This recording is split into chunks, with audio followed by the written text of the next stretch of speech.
process, promising to cooperate with government in its effort to restore calm in Chereponi. Right, let's get to the studio to do a discussion on this. Adib Saani is Executive Director of the Jatikay Center for Human Security and Peace Building. He's here tonight. Mr. Saani, how are you, sir? Happy New Year. It's not very nice to enter the new year with these tensions and clashes among people who have lived together for many years. What are we missing as a country? Are we overemphasizing on our ethnic difference more than anything else? It's a combination of so many issues, but paramount amongst which is the fact that for years on end we've concentrated more on peacekeeping rather than peace building.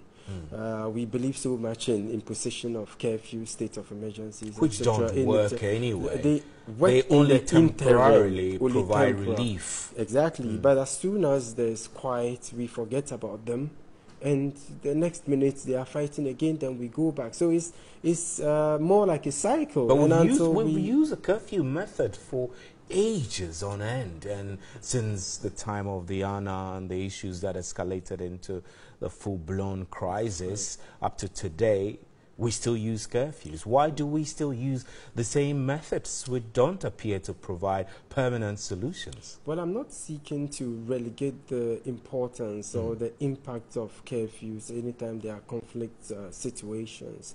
But my problem is we constrict everything to just curfews. But from a security perspective, usually when two people are fighting over an item, we make a conscious attempt to go beyond the item to identify the deep-rooted socio-economic and geopolitical So you're deficits. suggesting that triggers of conflicts are usually not the real root cause of the conflict Exactly itself. my point. And that is what we're missing. We're not making an attempt to go to the very root, so we deal a final blow to it once and for all. It's all about curfews. And like I indicated, the next minute you have them fighting again. So I think it is very important that we make a conscious attempt to continue the peace-building process even in times of peace, so we don't wait until things escalate before running helter-skelter looking for solutions. Because when you take a closer look at even the Gumba-Kukumba War somewhere in 1994, it was triggered by Guinea fowl. The recent clashes between the Gumbes and Kunkubes in Nakwachi was triggered by a pig. The clashes between the Chokosis and the Kunkubes is as a result of a 2-acre land over who rightly owns it. Then there's also simmering tension between the Chokosis and the Bimobes within the same enclave over fishing rights in the Pembi River. So these are only the trigger factors. But when you go deep, you'd realize it has to do with some people feeling relegated, some people feeling they've not been made to, they are not part of that society, they feel left out. Others also thinking they are not indigenous, or they are more indigenous. Is that what's happening between the Konkombas and the Chikosis? From the information I have gathered, I mean, it's as a result of that, some people feeling they are more indigenous to that area than others. It belongs to us. You are only so help us understand the dynamics of these two tribes, the Konkombas and the Chikosis. Yes. Is it what are the differences between them for which they will be fighting for legitimacy or hierarchy? I don't get it. There's a history to it, but I'm sure we'll use the whole night talking about it because it stems from the colonial times when Ghana was virtually, or West Africa was virtually divided between the British, the French, and the Germans, and they didn't take into consideration communal lines, ethnic or tribal lines. They just came and divided everywhere. So these things have been with us for ages. Exactly. So you have Ghanaians working in, sleeping in Ghana and working in Togo, or you have their uncles being in different, across the borders, okay? So all of these is usually a recipe for disaster, and that is what we're suffering with to date. Unfortunately, we've also not made efforts to stem the tide of conflicts, tensions between the various ethnic groups, because it would interest you to note that they are brothers. They are sisters. But due to certain differences and also due to the fact that there are some elements who stoke the flames of conflict because it's in their best interest for there to be conflict. Like we usually say in conflict analysis, conflict is business. Okay, so some people take advantage of the situation, stoke more fire because, like I indicated, they benefit in one way or the other from the conflict. So, like I indicated, look, let us go beyond the curfews. Okay, let us take advantage of the existence. Like I always say, over and over and over again, the existence of the National Commission for Civic Education, which I must say has been starved of resources. In some cases, you have their officers not even have money to buy power and all that. What are we doing about that? They should help us in the peace building process, go down to the communities, engage the youth, complement all the talking with certain social interventions that will be aimed at providing opportunities, economic opportunities for the youth in this area, so they will be putting their strength to good use rather than to conflict. Civil society organizations also have a very important role to play in that regard. Let us keep engaging the people even when there is peace, so we don't have the violence flaring and we running looking for solutions. Do you suspect that this could have been the reason why the funeral of Yana and Danny IV is being postponed to a date further? From what I understand, the funeral is supposed to start on the 4th. No, that has been rescheduled. Okay, so this is new information. This is new information. Do you suspect that this could be some of the underlying reasons they could maybe be taking precautions to make sure that things do not escalate? Well, a lot of considerations is put in place. Of course, it's considered. Let me put it when you're dealing with issues, especially on chieftaincy in the north. Already, I'm aware fully that there's been some differences. Okay, we've had the Andanis coming out with a statement over the fact that the Bolinlana is supposed to be moved because they need the whole space, and the Abudus also feeling that no, when they also performing the funerals, there was part of the old Biwa Palace that the Kampapia now was also resident in, and so there's some differences. But to further, as it were, relegates all the efforts that has been made, especially by the Committee of Eminent Chiefs, is the crisis we're being confronted with in that part of the country. Already, we even had some tensions between the Gumbes and the Kukumbes in Nakwachi, which is not very far from Yendi. So I'm sure they take all of that into consideration, and also the fact that the security agencies there are overstretched, because in some cases you might have the security detachment in Yendi being put to use in Chereponi, and it usually makes it very difficult for them to do their job, because you cannot always have them everywhere all the time. That is why I have always been very categorical about the fact that, look, you cannot rely on the security agencies, hook, line, and sinker to do everything. If you were the Interior Minister, tell me what you would do in the instance of the Konkombas and the Chikosis alongside the anticipated funeral of Yana and Dan. Well, to a very large extent, most of the situations or the problems we've had from that part of the country is as a result of intelligence failure. Okay, because you have the intelligence coming in, but when it is not interpreted in time and implemented in time, then you have it. So I think it's important. Intelligence is enhanced, so we are able to stop some of these clashes from even happening in the first place. And bring more boots to the ground? Not just more boots to the ground, but we should also get the people to be part of the process. Okay, because so they don't feel alienated from the entire process with respect to bring peace. That is very important, because without the people, Stephen, you cannot ensure peace in that area. Right, Sani Adib, we're grateful for your time. Thank you very much. Sani Adib is a security.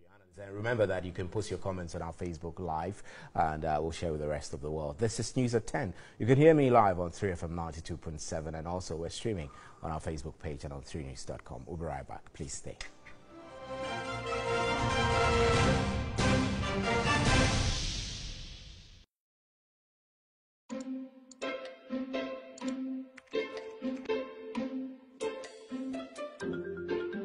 We all wish to have the perfect balance between work and the people that matter most to us.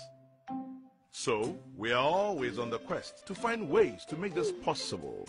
With the many innovative and dynamic features that the UMB mobile banking app, UMB Speed Up, offers, you get the time-saving convenience to help create this balance. You can transfer money, pay bills, apply for a loan, invest money, and do so much more right on your phone with the UMB mobile banking app. So, you can spend more time with those that matter most to you. The UMB mobile banking app, UMB Speed Up, lets you bank conveniently anywhere and everywhere so that you can enjoy more time with those that you love and doing what you love most. We're good to go. UMB Speed Up, Digibank, let's go! Walk in the light, Royal Lighting. I feel wait dear Bronya every September. It was Royal Lighting. I didn't hear. Ya to say your home a free 10 to 50% lighting. Alberto ewo Royal Lighting no sa any artist a free indoor, outdoor, floor, garden, table lights, let down lights and chandeliers. So we are contractor ni and I say wow sisi dine ton. Once we see the area person will call diamond fraying 0559 761 731 0509 149 878 0302 816 310 0302 326 795 and now say me share ewo Royal Lighting na ye ni batch na total no edin hwanimu dan so man so share ewo Wesley Grammar ye make petroleum and ewo faako Royal Lighting Investment Limited nanti ewo hwanimu.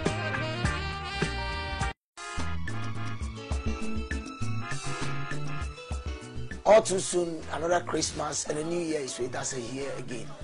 As Ghanaian loving people, we'll be going about our normal duties, traveling in and out, committing people to their various destinations and enjoying the festivity.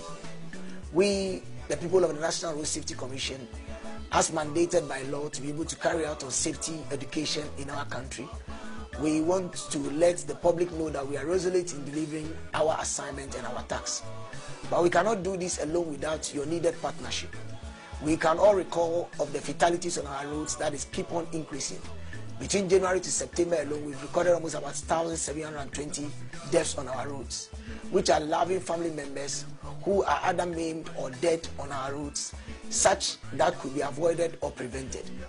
We want to take this opportunity to appeal to every road user that as we are approaching this Christmas and festivity, may we all commit ourselves in ensuring that our roads are safe from any death or accidents. We want to appeal to all drivers, we want to appeal to all pedestrians, we want to appeal to all commuters.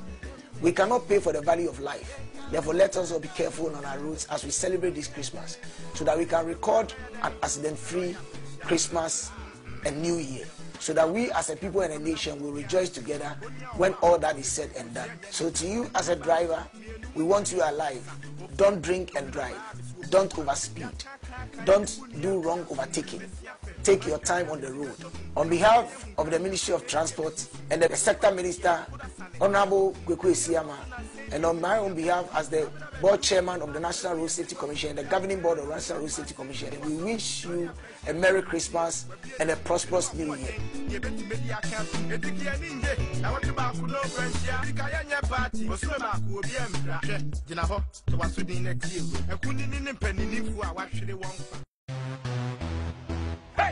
Stay in shape as you prepare for a brand new year 2019. We're gearing up for a brand new season of the annual 3FM Pacific Challenge. It's time to lose all the excess weight the right way. It's the 3FM Pacific Challenge Season 6. Registration starts from now till the 12th of January 2019. Pick your form at the premises of TB3 or 3FM at the Sawekanda Aviation Social Center, Airport Shell, Accra Mall for a cool 200 Ghana cities. You can also register conveniently online at www.3news.com. 3FM Pacific Challenge. Lose weight the right way.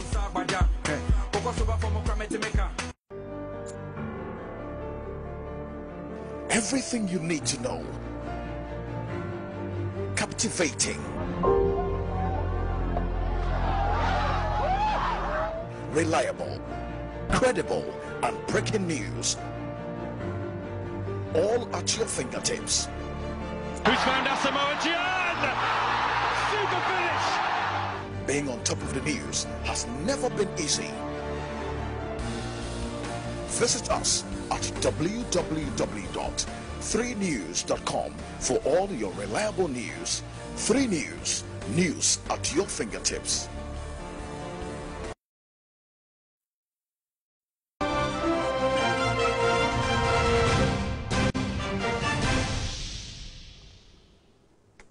Welcome back. Now, the president of the Trinity Theological Seminary and spokesperson for the chief imam have both condemned yesterday's attack on Reverend Owusu Bempa's church.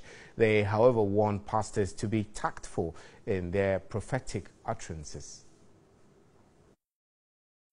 President of Trinity Theological Seminar, Reverend Asamoah Gyedu, described the prophecies as personal utterances from imagination. Speaking on TV3's New Day, he asked the leadership of the church to bring Reverend Owusu Bempa to order. That the sort of things that were said, in my judgment, do not even qualify, at least in the Christian context, as something that is prophetic. So these are, I would say, personal utterances from a personal imagination, and I have said on occasion that these things saddens me, because I would have expected that for a congregation of that nature, you would have leaders around you who over the years, because it's not the first time, will draw your attention to the fact that some of these things are not appropriate. Spokesperson for the National Chief Imam, Sheikh Armiel Shaibu, on the other hand, advised Muslim youth to emulate the ways of the Chief Imam and not incite violence at the least provocation. What the youth should be advised is that the man that we all cherish and love lives by certain virtues, and he's an exemplary person. So can we walk on his path? If I'm somebody who is that too temperamental, and I'm working side by side with somebody now who is so gentle, so forgiving, how do I allow his life to influence me and change me for the better? That instead of that temperamental person that I am, now I become so gentle, so forgiving, so tolerant of people. All our best, Bishop of the Baptist Church and everyone. The National Peace Council and some religious leaders in Kumasi have also underscored the need for Christian ministers to exercise religious circumspection and tolerance. According to them, the exercise of religious freedoms must not infringe on other rights to self-worth and dignity. Here's a report by Benjamin Adu. Doomsday prophecies on New Year's Eve have dominated public discussions in the past 2 days. The most profound are prophecies by Reverend Isaac Owusu Bempa, who among others predicted the death of prominent personalities in the country, including former President Kufuor and the National Chief Imam. On Wednesday, some youth, angered by the prophecy, vandalized property at Reverend Owusu Bempa's Glorious Word and Power Ministry Church. Some religious leaders have underscored the need for sensitivity in spiritual utterances. And people wishing to hear something, they go and say, oh, your mother, I have prophesied, and you know, your mother is doing this, your auntie is doing that. Instead of asking the people, encouraging them to refrain from their bodies and reconcile with God and live a righteous life and play their life as a responsible citizen and responsible Christian, they always go to these prophets because they are vulnerable. They tell you, oh, I've had a vision of God. It's amazing that, we've had people all over the place saying all kinds of things in the name of prophecy. I wouldn't even call them doomsday prophecies, because to call them doomsday prophets is like give them that